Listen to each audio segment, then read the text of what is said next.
Hello, welcome to guidance Guru in partnership with Unacademy. আমি অপূর্ব ধর। আজ তোমাদের সঙ্গে আলোচনা করব বিজয়নগর ও বাহমনি সাম্রাজ্যের উপর বেস করে মোস্ট ইম্পর্ট্যান্ট 30টি এমসিকিউ, যা তোমাদের সমস্ত আপকামিং এক্সামের জন্যই অত্যন্ত গুরুত্বপূর্ণ। তো তার আগে আমরা দেখে নিই যে আমাদের এই অবজেক্টিভ হিস্ট্রির ক্লাসটা কবে কবে হচ্ছে। এটা হচ্ছে প্রতি বৃহস্পতি, শুক্র, শনি ঠিক সন্ধ্যে 7টার সময়। তো তোমরা যারা আমাদের আগের ভিডিওগুলি দেখোনি তারা অবশ্যই প্লেলিস্টে গিয়ে আমাদের আগের ভিডিওগুলি দেখে নাও। তার আগে তোমাদের বলে রাখি, আনএকাডেমি হলো ভারতবর্ষের একটি লার্জেস্ট অনলাইন লার্নিং প্ল্যাটফর্ম। এখানে তোমরা সমস্ত কম্পিটিটিভ এক্সামের জন্যই প্রিপারেশন নিতে পারবে। তো তোমরা যারা এখনও আনএকাডেমি জয়েন করোনি তারা আমাদের ডিসক্রিপশান বক্স থেকে আনএকাডেমি অ্যাপটি ইনস্টল করে নাও এবং আনএকাডেমি জয়েন করে যাও। এবং আনএকাডেমিতে যে ফ্রি ক্লাসগুলো প্রোভাইড করা হচ্ছে সেগুলি আনলক করার জন্য আমাদের যে রেফারেল কোড গাইডেন্স গুরু, এটা ব্যবহার করো। এটা ব্যবহার করলেই কিন্তু তোমরা ক্লাসগুলো সম্পূর্ণ বিনামূল্যে দেখতে পাচ্ছ। তো আজকের ক্লাস শুরু করা যাক। আমাদের আজকের প্রথম প্রশ্ন হলো, নিচের কোন বাহমনি ও বিজয়নগর সাম্রাজ্যের মধ্যে বিতর্কের কেন্দ্র ছিল? অর্থাৎ এখানে তোমাদের বলতে হবে নিচের কোনটি বাহমনি ও বিজয়নগর সাম্রাজ্যের মধ্যে বিতর্কের কেন্দ্র ছিল? কাবেরী বদ্বীপ, মালাবার অঞ্চল, কৃষ্ণা বদ্বীপ নাকি কৃষ্ণা তুঙ্গভদ্রা দোয়াব? তো তোমরা প্রত্যেকেই অ্যান্সার করার চেষ্টা করবে। এক্ষেত্রে কিন্তু রাইট অ্যান্সার হয়ে যাবে অপশান 4, কৃষ্ণা তুঙ্গভদ্রা দোয়াব। এই কৃষ্ণা তুঙ্গভদ্রা দোয়াব নিয়ে কিন্তু বাহমনি এবং বিজয়নগর সাম্রাজ্যের মধ্যে বিতর্কের সৃষ্টি হয়েছিল। এবং এই বিতর্কটা কখন সৃষ্টি হয়েছিল? 1367 খ্রিস্টাব্দ থেকে। এবং সেই সময় সম্রাট কে ছিলেন? সেই সময় সম্রাট ছিলেন বুক্কা ওয়ান। নেক্সট, নিম্নলিখিত কোন সম্রাট জৈন পণ্ডিতদের সান্নিধ্যে ছিলেন? কুতুবউদ্দিন আইবক, বলবান, আলাউদ্দিন খলজি নাকি মোহাম্মদ বিন তুগলক? এটাও কিন্তু অত্যন্ত গুরুত্বপূর্ণ একটা প্রশ্ন। তো এই ক্ষেত্রে রাইট অ্যান্সার হয়ে যাবে অপশন 4, মোহাম্মদ বিন তুগলক। মোহাম্মদ বিন তুগলকই কিন্তু জৈন পণ্ডিতদের সান্নিধ্যে ছিলেন বা জৈন পণ্ডিতদের সঙ্গে ক্লোজ কন্ট্যাক্টে ছিলেন। নেক্সট, উড়িষ্যার গজপতি বংশের প্রতিষ্ঠাতা কে ছিলেন? পুরুষোত্তম, বিদ্যাধরা, কপিলেন্দ্র নাকি প্রতাপরুদ্র? আমরা কম বেশি সকলেই কিন্তু উড়িষ্যার গজপতি যে বংশ সেই বংশ সম্পর্কে জানি এবং এটা অত্যন্ত গুরুত্বপূর্ণ। তো তোমরা সকলেই কমেন্ট বক্সে অ্যান্সার জানানোর চেষ্টা করো যে এখানে রাইট অ্যান্সার কী হবে। এখানে কিন্তু রাইট অ্যান্সার হয়ে যাবে অপশান 3, কপিলেন্দ্র। উড়িষ্যার যে গজপতি বংশ সেই গজপতি বংশের প্রতিষ্ঠাতা ছিলেন কপিলেন্দ্র। এবং এই যে গজপতি বংশ এটা শুধুমাত্র উড়িষ্যাতে রাজত্ব করেনি, এটা অন্ধ্রপ্রদেশ এবং ওয়েস্ট বেঙ্গলের পূর্ব দিকেও রাজত্ব করেছিল এবং তাছাড়াও বিহারের যে দক্ষিণ দিক সেদিকেও রাজত্ব করেছিল। এবং এর সময়কাল কত ছিল? 1434 থেকে 1541 খ্রিস্টাব্দ। এবং এই যে গজপতি বংশ এটার প্রতিষ্ঠা কে করেছিলেন? কপিলেন্দ্র, সেটা 1434 খ্রিস্টাব্দে। তো এই এডিশনাল ইনফরমেশন থেকে আমরা কিন্তু গজপতি বংশের যে সাম্রাজ্যের বিস্তার তা সম্পর্কে জেনে ফেললাম। এগুলো মনে রাখবে। নেক্সট, তালিকোটের যুদ্ধের পর যে বিদেশি পর্যটক তার বর্ণনা দিয়েছিলেন তিনি কে ছিলেন? আব্দুর রাজ্জাক, চেসার ফারদেকি, নিকোলো কন্টি নাকি নিনিজ? তোমাদের এখানে বলতে হবে যে রাইট অ্যান্সার কী হবে। এই ক্ষেত্রে রাইট অ্যান্সার হয়ে যাবে অপশান 2, কেসার ফেডেরিক। কেসার ফেডেরিকে কিন্তু তালিকোটের যুদ্ধের পর তার বর্ণনা দিয়েছিলেন। নেক্সট, বিজয়নগর সাম্রাজ্যের কোন শাসক অন্ধ্রভোজ উপাধি গ্রহণ করেছিলেন? প্রথম দেবরায়, দ্বিতীয় দেবরায়, কৃষ্ণদেব রায় নাকি কোনোটিই নয়? এটাও কিন্তু অত্যন্ত গুরুত্বপূর্ণ প্রশ্ন। এক্ষেত্রে রাইট অ্যান্সার হয়ে যাবে অপশান 3, কৃষ্ণদেব রায়। কৃষ্ণদেব রায় কিন্তু অন্ধ্রভোজ উপাধি গ্রহণ করেছিলেন। নেক্সট, বিজয়নগর সাম্রাজ্যের দ্বিতীয় রাজধানী কোথায় ছিল? বিজয়নগর, কাঞ্চি, বেল্লোর নাকি পেনুকন্ডা? আমরা সকলেই জানি যে বিজয়নগর সাম্রাজ্যের যে প্রথম রাজধানী তা কিন্তু ছিল হাম্পি। হাম্পি। কিন্তু এখানে তোমাদের বলতে হবে যে বিজয়নগর সাম্রাজ্যের দ্বিতীয় রাজধানী কোথায় ছিল। এক্ষেত্রে কিন্তু রাইট অ্যান্সার হয়ে যাবে অপশন 4, পেনুকন্ডা। বিজয়নগর সাম্রাজ্যের দ্বিতীয় রাজধানী ছিল পেনুকন্ডাতে।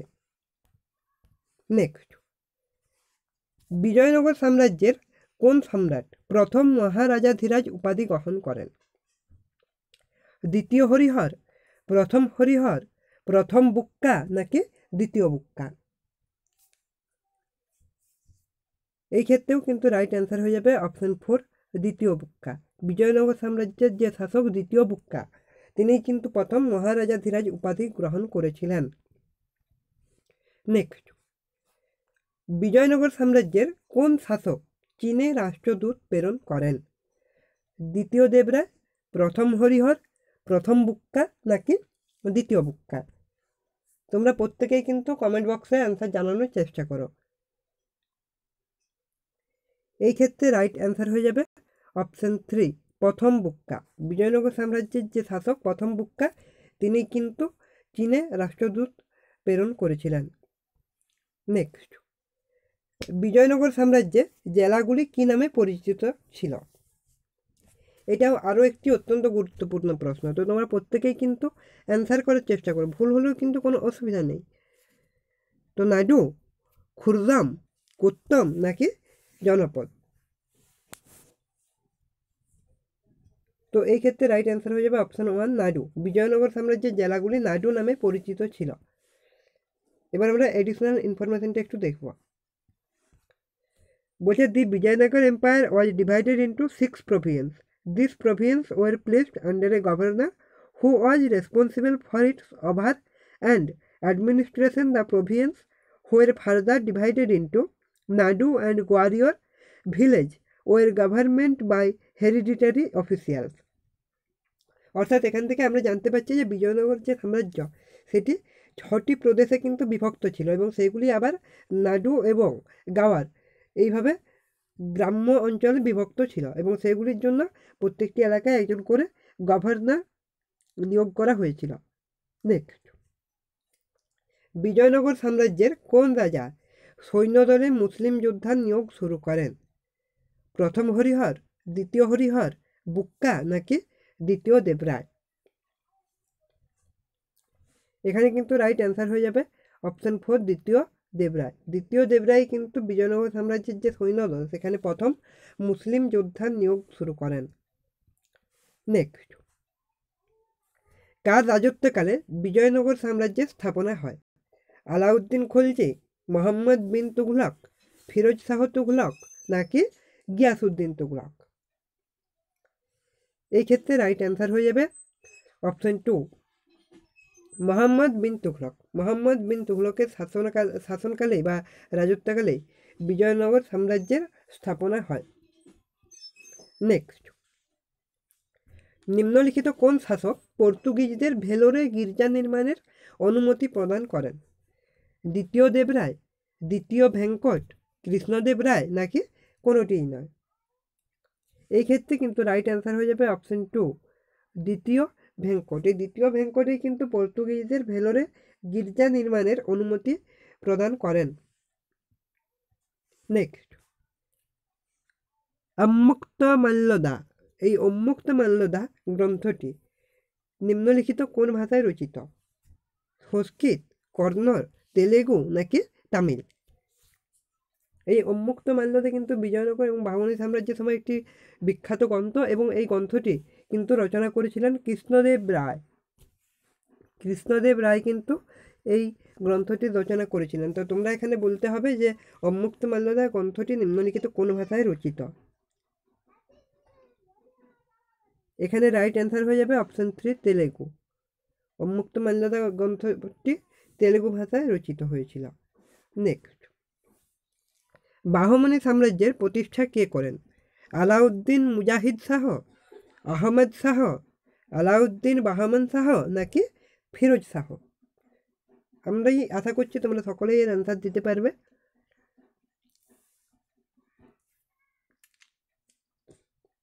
তো এই ক্ষেত্রে রাইট অ্যান্সার হয়ে যাবে অপশান 3, আলাউদ্দিন বাহমান শাহ। এই আলাউদ্দিন বাহমান শাহই কিন্তু বাহমনি সাম্রাজ্যের প্রতিষ্ঠা করেছিলেন। নেক্সট, এবার আমরা এডিশনাল ইনফরমেশন দেখব। আলাউদ্দিন বাহমান শাহ কে ছিলেন? বাহমনি সাম্রাজ্যের যে স্থাপনা করেছিলেন।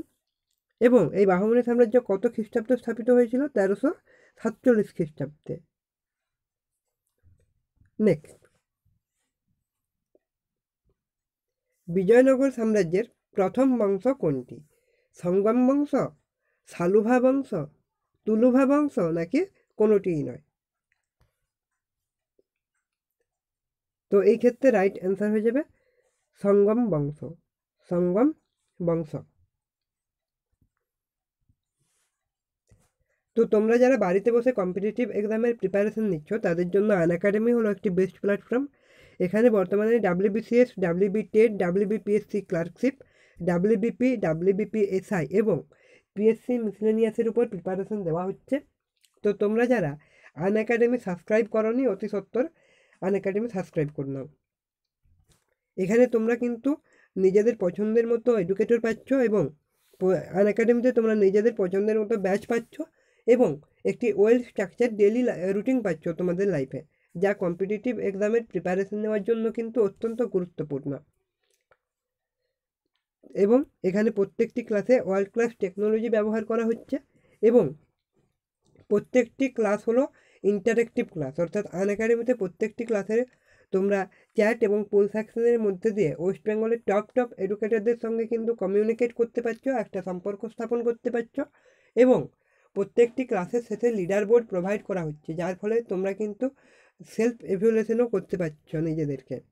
এবং আনএকাডেমিতে তোমরা যারা সাবস্ক্রিপশান নিয়ে কোর্স করবে তাদের কিন্তু প্রত্যেকটি কোর্স হলো স্ট্রাকচার্ড কোর্স। এখানে তোমরা কুইজ পাচ্ছ, ডাউট ক্লিয়ারিং ক্লাসেস পাচ্ছ, ডুয়াল এডুকেটর ক্লাসেস পাচ্ছ এবং টেস্ট সিরিজ পাচ্ছ। তো তোমরা যারা সাবস্ক্রিপশান নিতে চাও তারা একটু সাবস্ক্রিপশান প্ল্যানটা দেখে নাও। এখানে তোমরা একসাথে 1 মাস, 3 মাস, 6 মাস, 12 মাস অর্থাৎ 1 বছর এবং 24 মাস অর্থাৎ 2 বছরের জন্য একসাথে সাবস্ক্রিপশান নিতে পারবে। তো তোমরা যারা সাবস্ক্রিপশান নেবে তারা যদি সাবস্ক্রিপশান নেওয়ার সময় আমাদের যে রেফারেল কোড বা ইনভিটেশন কোড, সেই কোড ক্যাপিটালে গাইডেন্স গুরু কোনো রকম কোনো স্পেস না দিয়ে এই কোডটি ব্যবহার করো, তো সেই ক্ষেত্রে কিন্তু তোমরা এন্টায়ার যে সাবস্ক্রিপশন কস্ট তারপর একটা ফ্ল্যাট 10% ডিসকাউন্ট পেয়ে যাচ্ছ, ফ্ল্যাট 10% একটা ডিসকাউন্ট পেয়ে যাচ্ছ। তো এই 10% ডিসকাউন্টটা অ্যাভেল করার জন্য আমাদের যে ইনভিটেশন কোড সেই কোডটা ওখানে ব্যবহার করবে। তো আবার কোশ্চেনে ফেরা যাক। কৃষ্ণদেব রায়ের সভাতে অষ্টদিগ্গজ বলতে কাদের বোঝানো হতো? 8 জন শ্রেষ্ঠ সেনাপতি, 8 জন তেলেগু কবি, 8 জন মন্ত্রী নাকি 8 জন উপদেষ্টা? তোমরা প্রত্যেকেই কিন্তু কমেন্ট বক্সে অ্যান্সার জানানোর চেষ্টা করবে। এক্ষেত্রে রাইট অ্যান্সার হয়ে যাবে অপশান 2, 8 জন তেলেগু কবি। আমরা যেমন আগেই বললাম যে কৃষ্ণদেব রায় এও কবি ছিলেন এবং তিনিও কিছু গ্রন্থ রচনা করেছিলেন। তো তার সভাতে যে অষ্টদিগ্গজ ছিলেন তা ছিলেন 8 জন তেলেগু কবি। নেক্সট, বাহমনি সাম্রাজ্যে তরফ শব্দটি দ্বারা নিম্নলিখিত কোনটি বোঝানো হতো? প্রদেশ, অনুদান, পরিবহন কর নাকি স্বর্ণমুদ্রা? তো এই ক্ষেত্রে রাইট অ্যান্সার হয়ে যাবে অপশান 1, প্রদেশ। বাহমনি সাম্রাজ্যে তরফ শব্দটি দ্বারা প্রদেশকে বোঝানো হতো। তো এবার আমরা এডিশনাল ইনফরমেশনের দিকে লক্ষ্য করব। Alauddin Bahmani has divided his kingdom into 4 তরফ অর প্রভিন্স, অর্থাৎ আলাউদ্দিন বাহমানি শাহ তার যে রাজত্ব সেই রাজত্বকে বা রাজ্যকে 4টি তরফ বা প্রদেশে বিভক্ত করেছিলেন এবং তাদের জন্য প্রত্যেকটি প্রদেশের জন্য একজন তরফদার বা গভর্নর নিযুক্ত করেছিলেন। নেক্সট, বিরূপাক্ষ মন্দির কোথায় অবস্থিত? বিরূপাক্ষ কিন্তু একটি বিখ্যাত মন্দির, তোমাদের এখানে বলতে হবে যে বিরূপাক্ষ মন্দির কোথায় অবস্থিত? ভদ্রাচলমে, হাম্পিতে, চিদাম্বরমে নাকি শ্রীকালাহস্তিতে? তো এই ক্ষেত্রে রাইট অ্যান্সার হয়ে যাবে অপশন 2 হাম্পিতে। হাম্পিতেই কিন্তু বিরূপাক্ষ মন্দির অবস্থিত এবং এই বিরূপাক্ষ মন্দির কিন্তু ভগবান শিবকে ডেডিকেটেড, অর্থাৎ বিরূপাক্ষ যে মূর্তি তা কিন্তু ভগবান শিবেরই আরেক রূপ। নেক্সট, বাবরের রাজত্বকালে বিজয়নগর সাম্রাজ্যের শাসক কে ছিলেন? প্রথম দেবরায়, দ্বিতীয় দেবরায়, কৃষ্ণদেব রায় নাকি সদাশিব রায়? তো তোমরা প্রত্যেকেই কমেন্ট বক্সে কমেন্ট করে জানাও যে এখানে রাইট অ্যান্সার কি হবে। তো এখানে রাইট অ্যান্সার হয়ে যাবে অপশন 3 কৃষ্ণদেব রায়। বাবরের আক্রমণকালে বিজয়নগর সাম্রাজ্যের শাসক ছিলেন কৃষ্ণদেব রায়। নেক্সট, বাহমনি সাম্রাজ্য কবে স্থাপিত হয়? 1500 সেঞ্চুরিতে, 1400 সেঞ্চুরিতে, 1300 সেঞ্চুরিতে নাকি 1600 সেঞ্চুরিতে? আশা করি তোমরা সকলেই এর অ্যান্সার দিতে পারবে। তো তোমরা যারা পারবে অবশ্যই কমেন্ট বক্সে কমেন্ট করে জানানোর চেষ্টা করো। এই ক্ষেত্রে কিন্তু রাইট অ্যান্সার হয়ে যাবে অপশন 2 14th সেঞ্চুরি, অর্থাৎ 1400 শতাব্দীতে। এবং বাহমানি সাম্রাজ্য কে স্থাপনা করেছিলেন? আলাউদ্দিন হাসান বাহমান শাহ, এবং সালটা কত? 1347। নেক্সট, কৃষ্ণদেব রায় নিম্নলিখিত কার সমসাময়িক ছিলেন? আকবর, ফিরোজ শাহ তুগলক, বাবর নাকি বলবন? তো এই ক্ষেত্রে রাইট অ্যান্সার হয়ে যাবে অপশন 3 বাবর। কৃষ্ণদেব রায় বাবরের সমসাময়িক ছিলেন, এবং কৃষ্ণদেব রায় যে বাবরের সমসাময়িক ছিলেন তাই নয়, বাবর কিন্তু তার যে তুজু কি বাবরি সেই গ্রন্থে কিন্তু কৃষ্ণদেব রায় সম্পর্কে ডেসক্রিপশন দিয়েছিলেন। নেক্সট, পার্সিয়ান পর্যটক আব্দুর রাজ্জাক কার শাসনকালে ভারতবর্ষে আসেন?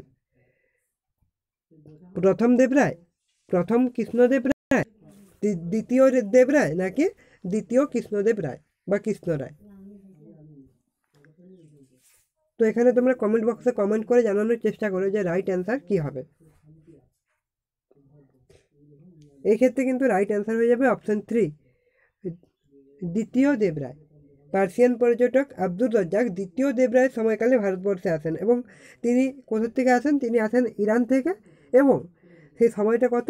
1242 থেকে 1243। এই সময়কালের মধ্যে কিন্তু আব্দুর রাজ্জাক ভারতবর্ষে আসেন। নেক্সট, নিম্নলিখিত কে মহাভারতের পার্সিয়ান অনুবাদ করেন?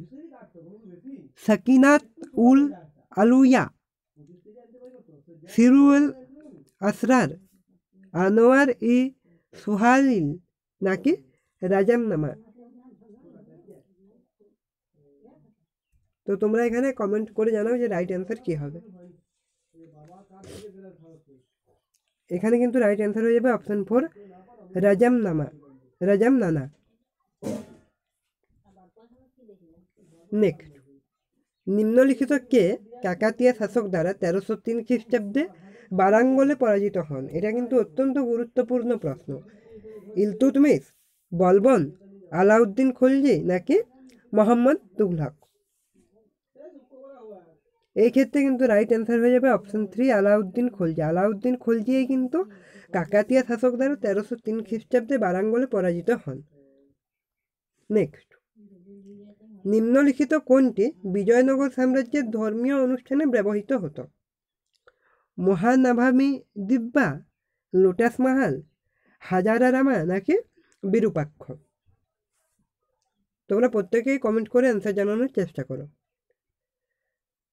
তো এই ক্ষেত্রে রাইট অ্যান্সার হয়ে যাবে অপশন 1 মহানামামি দিব্যা। এই মহানামামি দিব্যাই কিন্তু বিজয়নগর সাম্রাজ্যের ধর্মীয় অনুষ্ঠানে, অর্থাৎ রিচুয়াল কোনো অনুষ্ঠানে ব্যবহৃত হতো। নেক্সট, বিজয়নগরের কোন সম্রাট বৈষ্ণব ধর্ম অনুসরণ করেছিলেন? কৃষ্ণদেব রায়, ভীর নরসিংহা, তিরুমালা নাকি উপরিক্ত সবগুলি?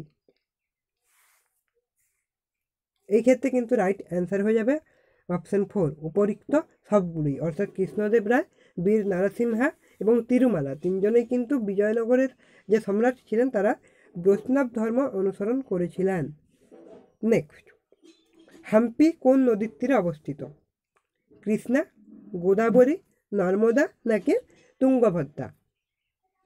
তোমরা প্রত্যেকে কমেন্ট করে অ্যান্সার জানানোর চেষ্টা করো যে হাম্পি কোন নদীর তীরে অবস্থিত। এখানে রাইট অ্যান্সার হয়ে যাবে অপশন 4 তুঙ্গভদ্রা। হাম্পি কিন্তু তুঙ্গভদ্রা নদীর তীরে অবস্থিত এবং এই হাম্পি এটা কোথায় অবস্থিত? এটা কিন্তু অবস্থিত কর্ণাটকে। কর্ণাটকে। নেক্সট, নিম্নলিখিত কোনটি ভুল? অর্থাৎ নিম্নলিখিত কোনটি এখানে ভুল দেওয়া আছে তা তোমাদের বলতে হবে। এখানে আমরা দেখতে পাচ্ছি কিছু বংশ এবং তাদের সময়কালটা দেওয়া আছে। সঙ্গম বংশ এবং তার সময়কাল দেওয়া আছে 1336 থেকে 1485। সুলুভা বংশ যার সময়কাল দেওয়া আছে 1485 থেকে 1505। তুলুভা বংশ যার সময়কাল হলো 1506 থেকে 1570 এবং অ্যারাভিদু বংশ যার সময়কাল দেওয়া আছে 1500 সেঞ্চুরি থেকে মিডিল অফ 1700 সেঞ্চুরি। তো তোমাদের এখানে বলতে হবে যে এখানে কোনটি ভুল নিচের। তো এখানে কিন্তু রাইট অ্যান্সার হয়ে যাবে তুলুভা বংশ। এখানে তুলুভা বংশের যে সময়কালটা দেওয়া আছে 1506 থেকে 1570, এটা কিন্তু এই তুলুভা বংশের সময়কাল নয়। তো এখানে তোমাদের হোমওয়ার্ক হলো যে তোমরা কমেন্টে অবশ্যই জানাবে যে এই তুলুভা বংশের সময়কালটা কত ছিল। নেক্সট, তালিকোটের যুদ্ধ কবে সংগঠিত হয়? 1. 23 জানুয়ারি 1566, 23 জানুয়ারি 1565, 21 জানুয়ারি 1555 নাকি 23 জানুয়ারি 1575? তো তোমরা প্রত্যেকেই কমেন্ট করে জানানোর চেষ্টা করো যে এখানে রাইট অ্যান্সার কী হবে। এখানে কিন্তু রাইট অ্যান্সার হয়ে যাবে অপশন 2 23 জানুয়ারি 1565। এই 23 জানুয়ারি 1565তেই কিন্তু তালিকোটের যুদ্ধ সংগঠিত হয় এবং এই তালিকোটের যুদ্ধ কাদের মধ্যে সংগঠিত হয়েছিল? রামরায় এবং যে দক্ষিণ সলখনদ ছিল এই দক্ষিণ সলখনদের মধ্যে। নেক্সট, অর্থাৎ আজকে আমাদের 30তম প্রশ্ন অর্থাৎ শেষ প্রশ্ন, হাজারা মন্দির কার রাজত্বকালে নির্মাণ করা হয়? কৃষ্ণদেব রায়, প্রথম দেবরায়, দ্বিতীয় দেবরায় নাকি প্রথম হরিহর? এই ক্ষেত্রে রাইট অ্যান্সার হয়ে যাবে অপশন 3 দ্বিতীয় দেবরায়। হাজারা মন্দির কিন্তু দ্বিতীয় দেবরায়ের সময়কালে নির্মাণ করা হয় এবং এই যে হাজারা মন্দির এটা কোন সময় নির্মাণ করা হয়? 1500 সেঞ্চুরিতে। এবং এই হাজারা মন্দির কোথায় অবস্থিত? এটা অবস্থিত কর্ণাটকে। এবং এই যে হাজারা মন্দির এটা কাকে ডেডিকেটেড করা হয়েছে? এটা কিন্তু ডেডিকেটেড করা হয়েছে ভগবান রামকে, অর্থাৎ ভগবান রামকে। তো থ্যাংক ইউ গাইস, এই ছিল আমাদের মোস্ট ইম্পর্ট্যান্ট 30টি কোশ্চেন বিজয়নগর এবং বাহমনি সাম্রাজ্যের উপর বেস করে। যদি ভিডিওটি ভালো লাগে অবশ্যই ভিডিওটি লাইক করে দাও এবং নিজের বন্ধুদের মধ্যে শেয়ার করতে থাকো। এবং চ্যানেলে যদি নতুন হও অবশ্যই চ্যানেলটি সাবস্ক্রাইব করে পাশে রাখা বেল আইকনে ক্লিক করে নোটিফিকেশানটি অল করে রাখো যাতে আমাদের সমস্ত ভিডিওর নোটিফিকেশান সবথেকে আগে তোমাদের কাছে পৌঁছায়। এবং ডেসক্রিপশন বক্সে আমাদের ফেসবুক এবং টেলিগ্রাম গ্রুপের লিঙ্ক দেওয়া আছে, তোমরা আমাদের ফেসবুক এবং টেলিগ্রাম গ্রুপে জয়েন হয়ে যাও। আমাদের প্রতিটি ক্লাসের পর ফ্রি PDF প্রোভাইড করা হয় টেলিগ্রাম গ্রুপের মাধ্যমে। তো থ্যাংক ইউ, স্টে টিউনড।